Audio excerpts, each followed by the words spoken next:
마태복음 5장 4절 우리 한 목소리로 읽겠습니다. 시작.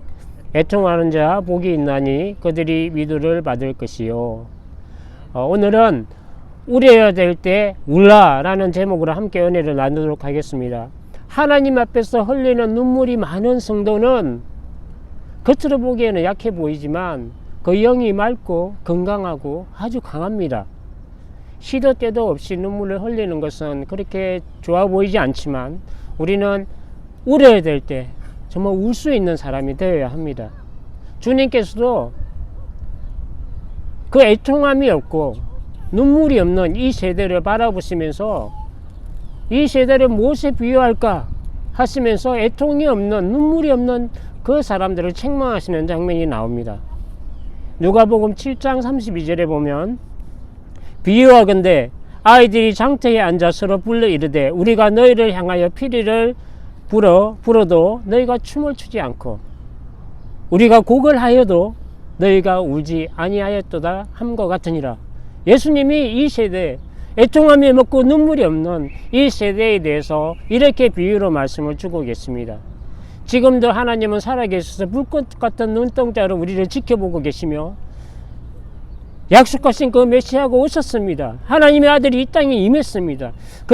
그럼에도 불구하고 세상은 여전히 죄악 가운데 있고 그 죄를 인지하지 못하고 회개는커녕 영적 무지수 속에서 자기의 일을 살아가는 그 완악함이 많이 있는 것을 예수님이 보고 계신 것입니다.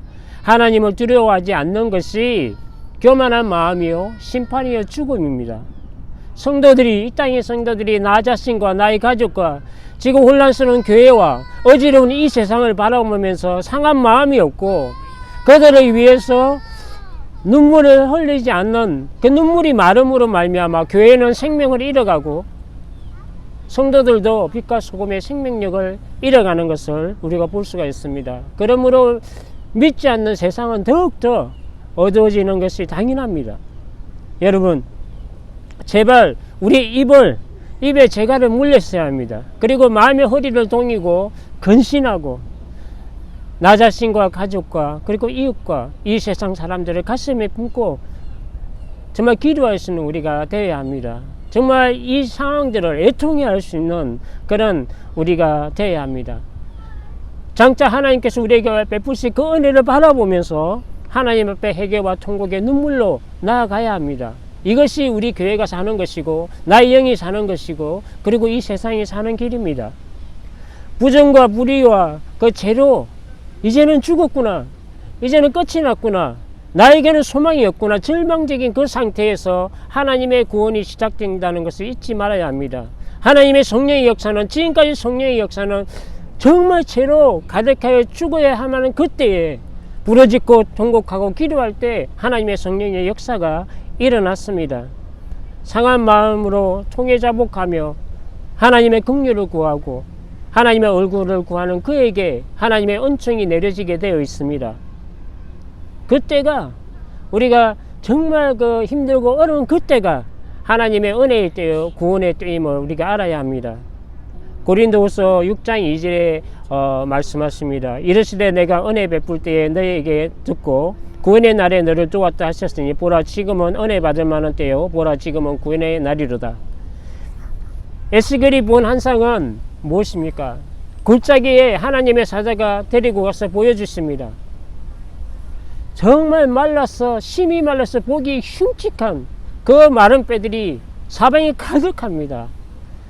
그 마른 뼈는 무엇을 의미합니까? 이스라엘 백성들의 영적 죽음 상태를 이야기합니다. 죽어있는 그 상태를 이야기합니다. 그러나 하나님의 구원의 시작이 재창조가 그때에 하나님의 구원과 재창조가 일어나는 것을 볼 수가 있습니다. 하나님의 성령의 역사로 그 마른 뼈가 죽었던 자들이 살아나는 것을 여호와의 군대가 되는 것을 우리가 보지 않습니까? 산과 들과 바다와 강이 살아있는 것 같으나 죽었고 강가 주위에 있는 수많은 나무들이 살아있는 것 같으나 말라서 열매 맺지 못하고 죽어있는 것을 볼 수 있습니다. 그러나 성경 문지방에서 흘러나는 생명수가 은혜의 강이 되어서 닿는 곳마다 그 스치는 곳마다 치유되고 회복되는 역사가 모든 죽은 것들이 되살아나는 역사가 나타나는 것을 우리가 에스겔 47장에서 보지 않습니까? 죄악이 하나님과 함께 할 수 없는, 죄악으로 말미암아 하나님과 함께 할 수 있는 그 사이를, 하나님과 우리 사이를 갈랐어요. 그 죄가 하나님의 얼굴을 가려서 하나님이 우리를 듣지 못하게 하는 것입니다. 하나님의 의를 따라 살지 않고 죄의 본능을 따라 자기의 의로 살아가는 그런 선한 것이 없는 무가치한 그 존재임을 우리가 생각하며 애통하는 그런 모습이 우리 가운데 있어야 합니다.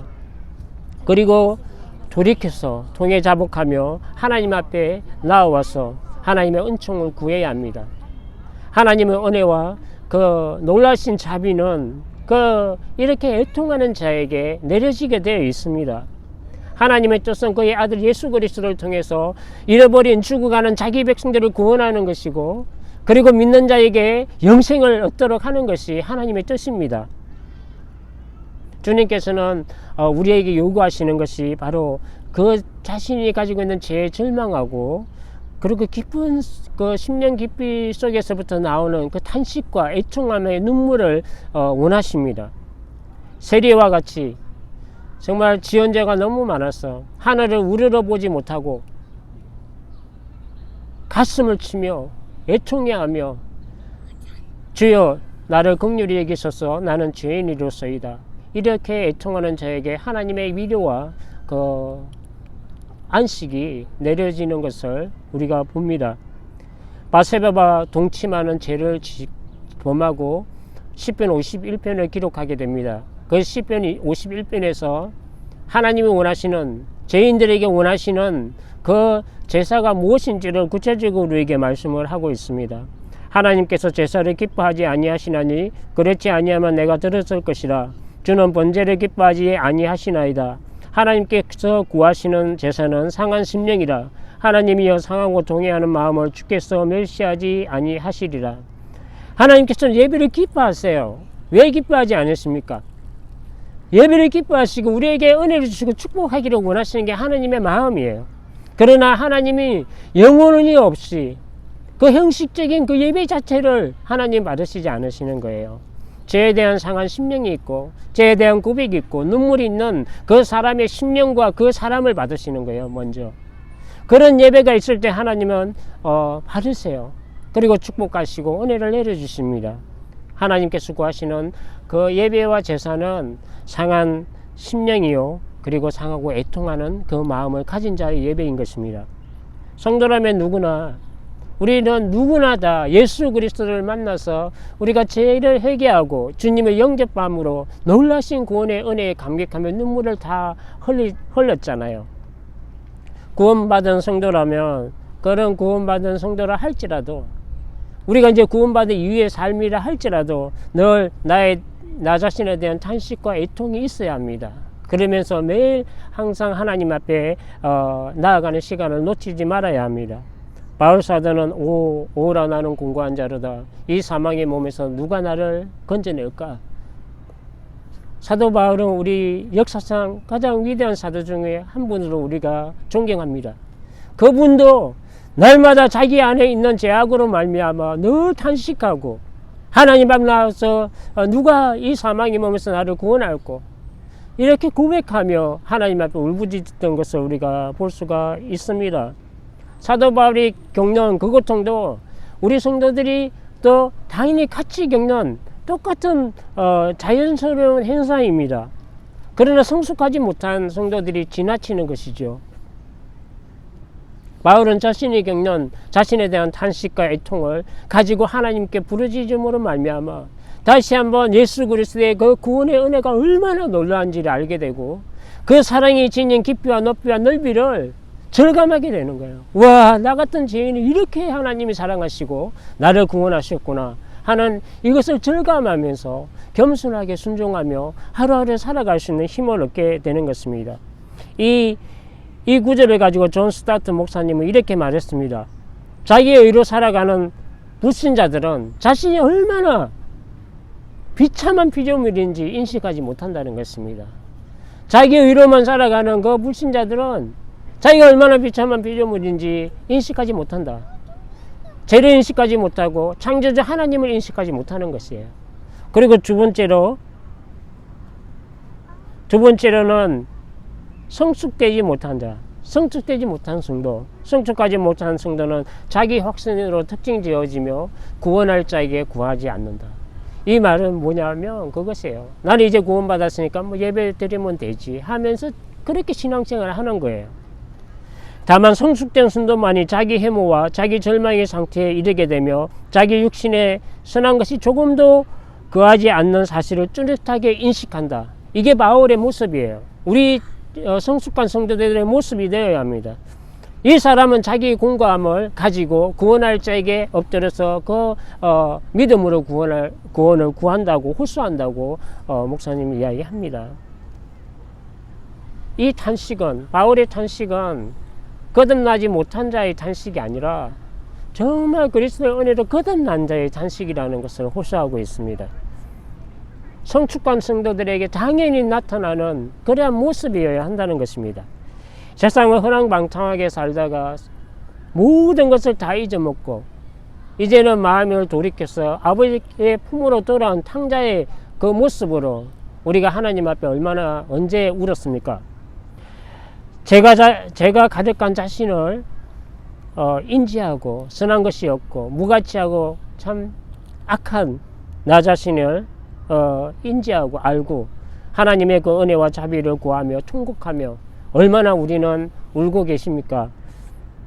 누가복음 23장 26절부터 27절까지 주님의 말씀을 인용하면서 말씀을 마치도록 하겠습니다. 주님께서 십자가를 지시고 골고다를 언덕을 오르실 때 수많은 무리들이 뒤를 따랐습니다. 그때 구레네 사람 시몬에게 십자가를 지게 하고 많은 여인들이 가슴을 치며 통곡하며 예수님의 뒤를 따를 때 예수님께서 그 여인들을 보고 말씀을 주시는 장면입니다. 예수께서 돌이켜 그들을 향하여 이르시되 예루살렘의 딸들아 나를 위하여 울지 말고 너희와 너희 자녀들을 위해 울라. 세상 죄를 지고 가는 하나님의 어린 양으로 오셔서 십자가 부활로 하나님의 구원을 이루시는 그 사역은 주님의 의지세요. 세상을 살아가신 주님이 자기의 의지세요. 얼마나 하나님이 우리를 사랑하시는지의 표현이에요. 그리고 그것은 선택이 아니라 필연적으로 가야 되는 길이었습니다.